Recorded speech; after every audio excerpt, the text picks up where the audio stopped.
সেই নামাজের ব্যবস্থা, নামাজের হাকিকত জানতে হবে। সোজা বেকাবেন না, রুকুতে যাও, এরপরে সেজদায় যায়। আল্লাহ বলেন বান্দা যখন সেজদায় যায়, আমি আল্লাহ এত আমার কুদ্রতে তো গরিব হয়ে যায়, বান্দা যা চাই তাই দিই। সুবহানাল্লাহ। সৃষ্টির প্রথমে সেজদা আসছে, এরপরে সৃষ্টি করার পরে 5 ওয়াক্ত নামাজের সেজদা আসছে, হাশরের ময়দানেও সেজদা দিয়ে জান্নাতে যাইতে হবে।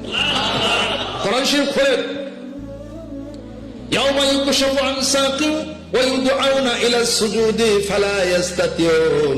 সুবহানাল্লাহ।